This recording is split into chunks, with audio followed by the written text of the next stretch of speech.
Hello everyone, मैं मिथुन सिंह स्वागत करता हूं आप सभी का। आशा करता हूं आप सभी बहुत अच्छे होंगे। बात करेंगे बिना भावे पीजी सेमेस्टर 4 के प्रीवियस ईयर क्वेश्चन पेपर की।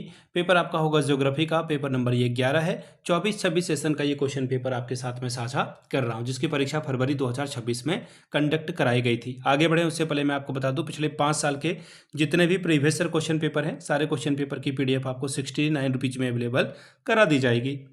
दूसरी बात, 199 रुपये में आपको सजेशन प्रोवाइड कर दिया जाएगा। अब ये सजेशन क्या होता है? सजेशन यानी कि वेरी वेरी इंपॉर्टेंट क्वेश्चन, ऐसे सवाल जो परीक्षा में बार बार पूछे जाते हैं, आंसर के साथ आपको ये प्रोवाइड कर दिया जाएगा। याद रखिएगा, इसमें आपका जो PYQ है वो फ्री ऑफ कॉस्ट आ जाएगा। सजेशन देखिए तैयार कैसे होता है, तो पिछले 10 साल के PYQ को स्कैन किया जाता है और जो टॉपिक या फिर क्वेश्चन बार बार रिपीट हुए हैं या अल्टरनेट वेज में रिपीट हुए हैं, उनको कंसिडर किया जाता है। दूसरी बात, आपका लेटेस्ट एग्जाम पैटर्न क्या कहता है, हाल के 1-2 सालों में सवाल किस तरह से पूछे गए हैं, उसको ध्यान में रखा जाता है। और आखिरी बात, आपका सिलेबस क्या कह रहा है, सिलेबस में किस तरह के टॉपिक पूछे जाते हैं, उनको ध्यान में रखकर ये सजेशन तैयार होता है। यहाँ से मेरी ईमेल आईडी आप देख लें, yourmithunsingh@gmail.com पे आप मुझे मेल कर सकते हैं। इंस्टा पे अगर आप हो, डू फॉलो मी @imithunsingh। बाकी आप मुझे व्हाट्सअप कर सकते हैं 7979054474 पे। तो चलिए आगे बढ़ते हैं और ज्योग्राफी के पेपर नंबर 11 को देखते हैं कि किस तरह का सवाल यहाँ पर पूछा गया था। यहाँ से आप देख पाएंगे Vinoba Bhave PG semester 3 geography का ये पेपर नंबर 11 है। आपको यहाँ से दिख रहा होगा 2024-26 का सेशन है। 70 नंबर आप ओवरऑल यहाँ से ला सकते हैं और 3 घंटे का वक्त मिला है। क्वेश्चन नंबर 1 कंपलसरी है, लेकिन आपको टोटल 5 सवालों का आपको जवाब लिखना था। अब यहाँ से देख लीजिए सवाल क्या पूछे गए थे। Right short note on the following, यानी कि संक्षिप्त में आपको टिप्पणी लिखनी है। कॉन्सेप्ट ऑफ रीजन यानी कि प्रदेश की संकल्पना। अगला है देखिए नेक्स्ट क्वेश्चन, फॉर्मल रीजन यानी कि समरूप प्रदेश। तीसरा है स्पाशियल प्लानिंग यानी कि स्थानिक नियोजन। चौथा सवाल है नेचुरल रीजन यानी कि प्राकृतिक प्रदेश। पांचवा सवाल देखिए क्या पूछा गया था, पर्सपेक्टिव प्लानिंग यानी कि परिप्रेक्ष्य नियोजन से आप क्या समझते हैं। अगला है कंपोजिट रीजन यानी कि संयुक्त क्षेत्र। और आखिरी है name 2 indicator of economic development, आर्थिक विकास के कोई 2 सूचक बताएं।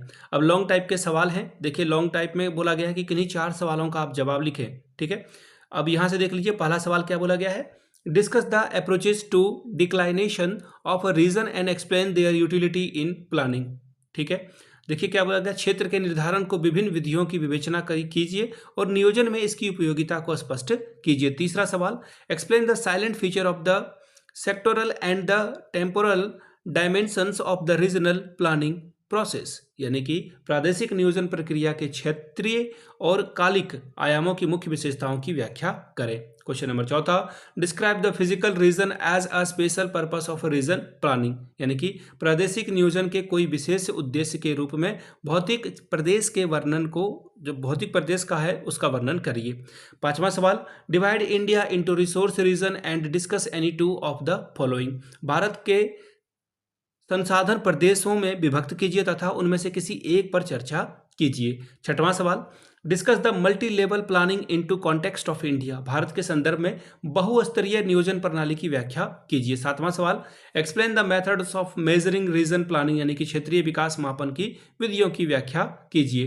Question number 8, analyse the role of decentralise planning in regional development, क्षेत्रीय विकास में विकेंद्रीकृत नियोजन की भूमिका का विश्लेषण करें। Question number 9, examine region development and regional disparities in India with the special reference to Jharkhand, Jharkhand Bharat में क्षेत्रीय विकास और क्षेत्रीय असमानताओं की विवेचना झारखंड के संदर्भ में जो है विशेष संदर्भ में कीजिए। तो ये था आपका ज्योग्राफी का पेपर नंबर 11। अगर आपको पिछले 5 साल के PYQ चाहिए तो ये आपको 69 में, अगर आपको सजेशन चाहिए तो 199 रुपये में प्रोवाइड कर दिया जाएगा। यहाँ से मेरी ईमेल आईडी आप देख लें, yourmithunsingh@gmail.com पे आप मुझे मेल कर सकते हैं। इंस्टा पे अगर आप हो, डू फॉलो मी @imithunsingh। बाकी आप मुझे व्हाट्सअप कर सकते हैं 7979054474 पे। वीडियो को आपने यहाँ तक देखा, प्यार दिया इसके लिए आप सभी का बहुत बहुत शुक्रिया। Have a good day.